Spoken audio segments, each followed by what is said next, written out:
Thanks for joining us. This is Notepad. My name is Ibrahim Sani. The idea here is to unpack what the new economy is going to look like for 2023. Key opinion leaders are going to be a key feature for 2023. However, the allure and the appeal for one to be an influencer is put under question or is under spotlight largely because many of these influencers do have the ability or means to find businesses for themselves. But most influencers have a tough time in terms of trying to find new clients, new businesses. Because of this, I have with me in the studio Cheng Qian Yee. Qian Yee is, of course, from the influencer agency company called KOLHUB. And we're here trying to unpack what's next for the role and the industry of influencers. Qian Yee, let's talk a little bit more about the idea or the business of managing influencers and how brands can interact with them. But before we jump into all that, maybe you can tell us a little bit more about KOLHUB, what you guys do, and most importantly, how do you guys make money? Yep. Hello, Ibrahim. So I'm Jenny and I'm General Manager of KOLHUB. So what KOLHUB do is we are a data-driven influencer marketing platform. So in here, right, we help businesses to get the right influencer by understanding the influencer data analytics, and we analyze them and we allocate the right influencer to the brand. How do you do that? How do you locate the right influencer with the brand? Okay. Yeah, so in KOLHUB here, what we have is we have a influencer marketing tool, which includes discover, measure, and report. So how we discover influencer is via this discover tool, we are able to study the analytics of the influencer, where we are able to detect are they any fixed followers and how was the followers audience located in, are they in KL, are they in Johor or even other country, and a lot of time we can detect their gender. So if you are a beauty brand, obviously you are targeted towards the females audience, and it's great to have influencer with more female audience. And the other part for measure, right, is a lot of time brand owner tend to have difficulty with influencer where they need to get all the data and get the draft back and forth, but then in here is more like a one-stop platform where you are able to submit your draft up there and the brand owner can directly read it. And the reporting part is more towards we realize a lot of brand owner, they have difficulties in measuring how effective was influencer marketing campaigns. In this, we have auto-generated reporting systems where the influencers started to post their posting, we are able to collect the insight via our platform. So this is how we helped the brand owner and influencer. Based on your work, right, how do brands reach out to what kind of influencers that they want to target?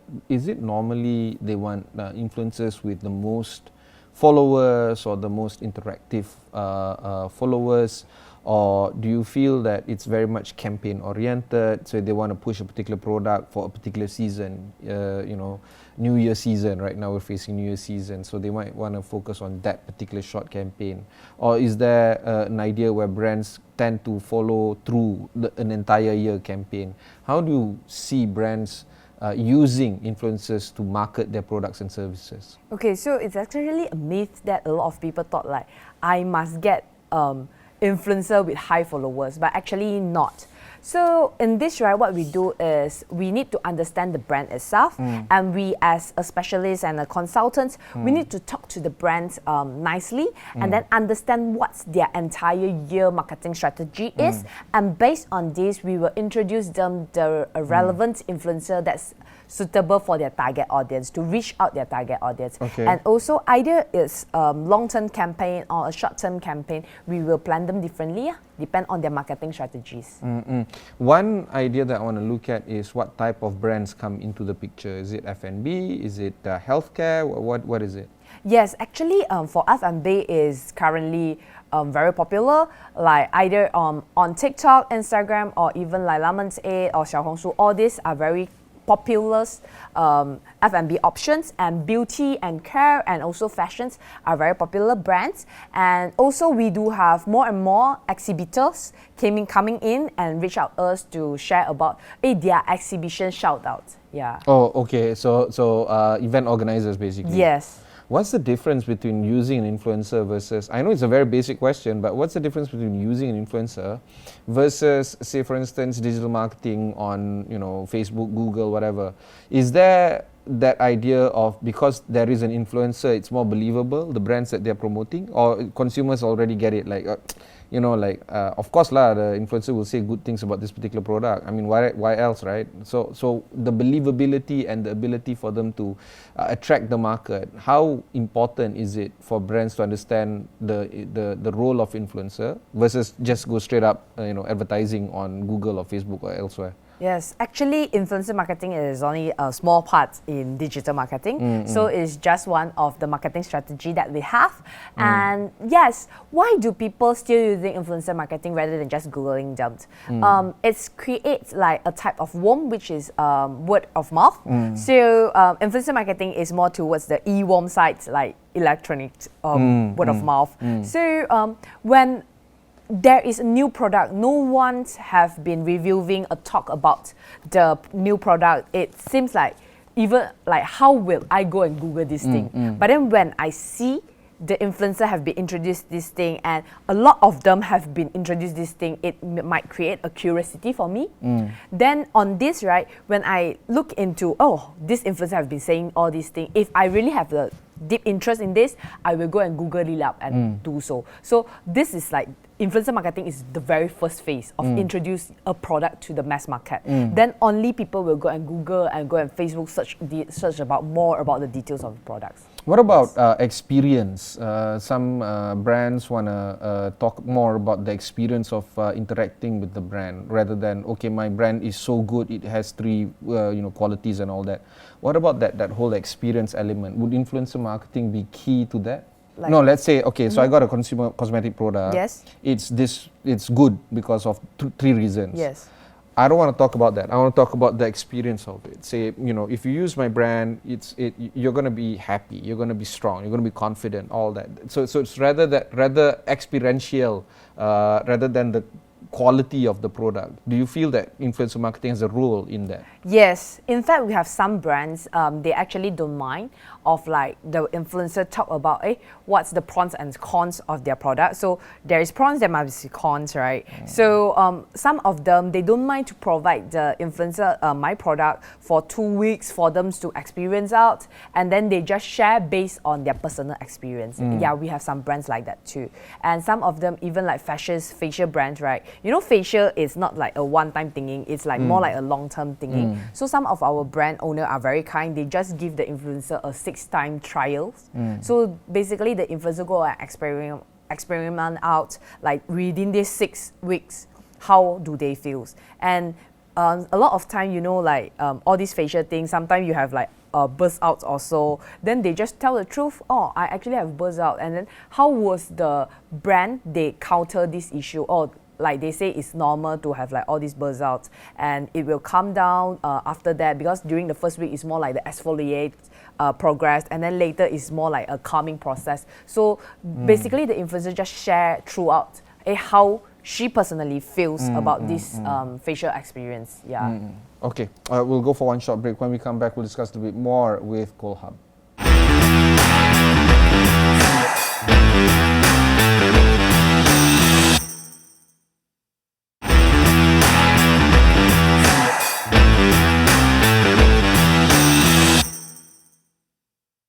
Thanks for staying on with us. Okay, Qian Yee, let's talk about the future of influencer marketing. As I prefaced earlier when I started the show, 2023 is going to be an interesting year for influencer marketing, the space of digital marketing. A lot of people are now arguing that influencer marketing tends to go with the younger influencers. The influencers that have been around for 2 or 3 years might not necessarily be relevant anymore, or they might move on to other mature markets. Do you feel that there is a future for the role of influencer marketing in the realm of digital marketing? Yes, actually it is. So you're optimistic about the future of influencer marketing? Yes. You know why? Last time it used to be like a lot of celebrity endorsement also. Yeah. But then celebrity endorsements tend to be much more costly, and a lot of time people then move towards influencer marketing. Influencer marketing at first was actually on YouTube or Twitter only. But then right now they move into Instagram, TikTok. And then there are more and more different platforms popping up, and more influencers are actually growing up from different platforms. And it's still the same. It's still the same as celebrity endorsement, just that right now we change into influencer marketing. And we do believe that when there are more platform popping up, there are more people who are able to convince the market. Just like last time we have all these blogger also, it's just the other form of influencer. So influencer marketing in the future, it might not be on all these platforms, but there are still people who will be there to introduce a product. So this is the part, right? Because as influencers grow and they become more popular, they become more expensive, and they become, in a way, celebrities themselves. And in this sense, they might not necessarily be able to get new businesses because of them being so popular and expensive. So in the end, influencer marketing will continuously reward those that are small and young, and therefore this might not necessarily be a good career to have. What do you think? Or to the influencer themselves? Yeah. Yeah, so they should let the market to see their value, right? So rather No, than... I'm talking about the market seeing their value so great that they are too so expensive famous. to offer. So in the end, they just become just like then they're no longer influencer marketing, they're celebrity marketing. Yes. So in the end, influencer marketing will continuously reward small followers, no? I mean, like, there are new opportunity for the newer generations, but then for the those have been very popular already, right? Don't worry, normally they have like bigger brands to reach out them. And I mean, like, at first they start from small, they get all those SME brands, but then when they started to grow up, and they bigger brands are looking into their value, and those bigger and higher brands, right, they will tend to look for them. Yeah, so some of the influencers last time, right, they used to like just endorse things like all those smaller brands, but then right now they can go up to very luxury brands also. So these influencers are actually they are actually like increasing their value by leveraging to all those luxury brands. So I mean, what like, is the future of marketing then? Is it has to be endorsements, either celebrities or influencers or any other person, or do you feel that the future of marketing can move beyond endorsements? Yes, actually there is, like in China or in America, there are more and more affiliate marketing coming in. So right now this thing has not happened in Malaysia yet. So what does affiliate marketing do is the brand owner, rather than just paying the influencer for them to do a posting, what they do is they give them commissions rather than paying them for the posting only. So this influencer, right, will tend to share out their codes, or they do a live show and then they put their link. When people click in, they are able to get commission. So we have a brand, it's actually a Korean brand. They actually do a live show with one of the makeup artists. So the makeup artist herself, right, during her affiliate marketing this 3 day, right, she got about 25K within this 3 day from like her benefits of this affiliate marketing. So we actually have higher sales lah, but then her commission itself is already 25K within that 3 day. Okay. Yeah. We'll take a short break. When we come back, we'll discuss a little bit more about how you can be a more effective influencer. We'll be right back after these messages.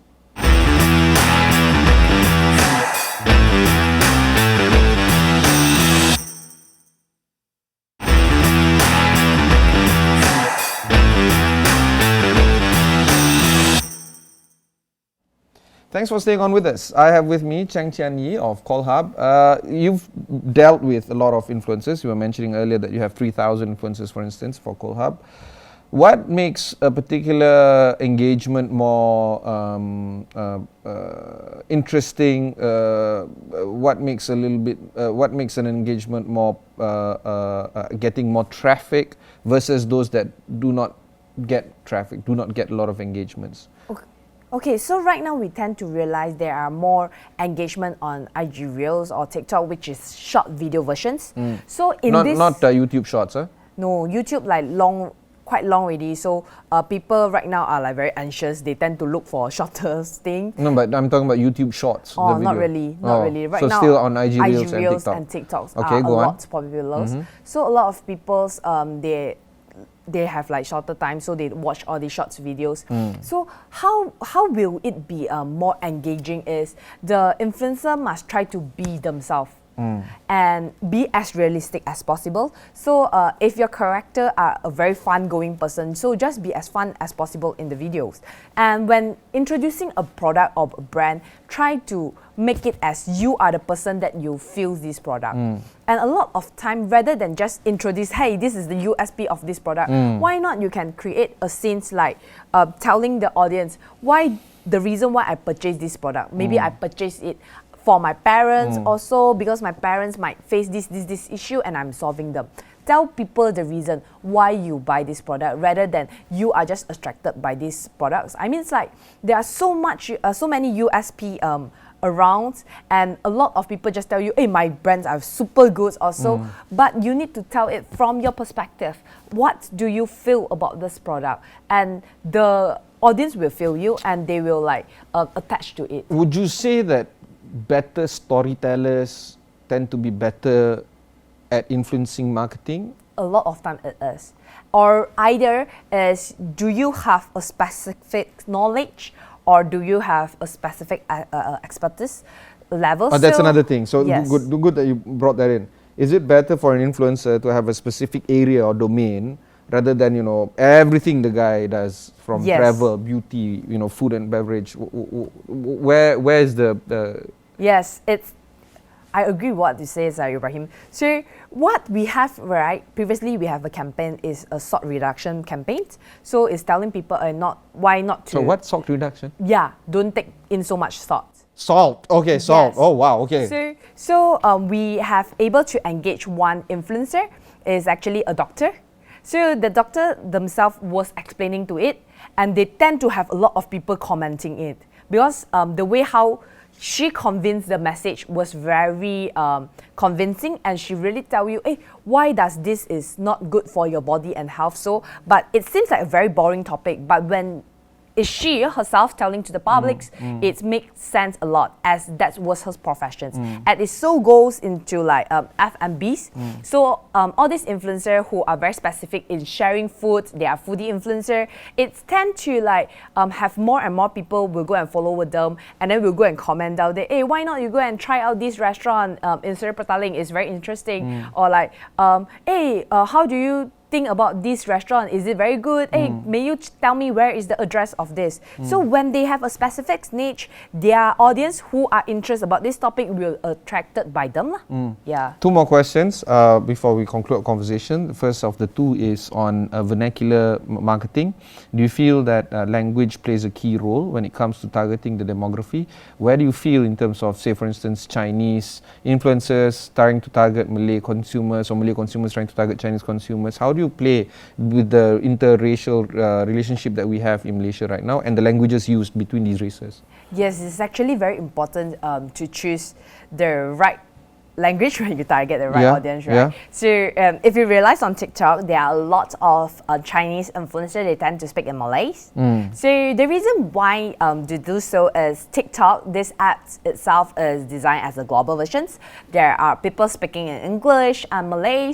If you realize there are lesser people who speak like Chinese in this platform, is because there is the other apps, which is towing the China versions of TikTok. So Chinese audience tend to be on that platform itself. So when Chinese influencers want to grow in the TikTok themselves, right, they tend to speak in Malay or English, as that was the right audience. So when the user are speaking in English or Malay are mainly on this platform, obviously you as the content creator or the influencer, you need to use the right language to target the right audience. Do you tell brands this as well? Or brands, they say, I don't care, you just deal with whatever? So basically brands, we will tell the brand, rather than you choosing the language, why not you let the influencer to use the language that they feel so comfortable. Freedom for the influencers. Yes. That's what the communication you have with the brands. Yes, it's very important. Are they okay with that? Or they're going to be like, no, I want it this way or that way? Some of them, they have this, no, I must okay. Yeah, but most of them, they just let the influencer to speak in whatever language that they are comfortable. As a lot of time, the content creator, they know who their audiences are and who their audiences main language are. Okay, so the second of the two questions I prefaced earlier is fees. How do you decide how much influencers make or earn, and how much do you charge, say for instance, brands? I'm not talking about a specific figure. I'm just trying to understand what is market rate and what is fair for brands to pay and for influencers to earn, and you guys to make money as well from commissions, agency fees. Yep.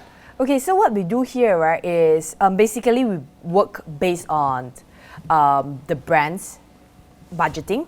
So what we normally do here is for a 2 months campaign is about 8K and so. That's mostly SME came in where they tell us, hey, per month I have about 5,000. That's quite normal range. So 2 month 8K is more like a comfortable figure for 4,000, like 4,000 per month lah. So it's like more like a comfortable figure for different brands. So what we do here is based on this, we allocate the budget to see, hey, during this month should you engage an influencer, macro influencer, maybe people from 100K to 300K, or maybe this month with this budget we can engage like people who are nano is 10K to 1K to 10K followers. So these groups of people, impossible they have like the same pricing as the macro influencer, right, since their followers are lesser. But then with the same budget we can like for nanos influencer who have lesser follower, we can engage in a big scales, maybe like 40 a month. And then when they came into this month, they say, hey, my strategy is use a very great influencer, 100K to 300K followers, which is a macro influencer. I only can engage about one. So it depends on their strategy, on like a long-term strategy on, hey, which month we should use a big scale, which month we should use smaller scale. This goes with exhibitors as well on top of brand owners. Yes. Okay. One final thing before we conclude this conversation is, of course, ethics. How do you manage the issue of ethics? Ethics from, say, influencers, say they have a day job and they're doing influencing work. How do you ensure, like, for instance, the doctor, she takes money to advertise on the idea of less salt, for instance, but she's a doctor. She's supposed to be professional and have an ethical board that she reports to. She's the MMC.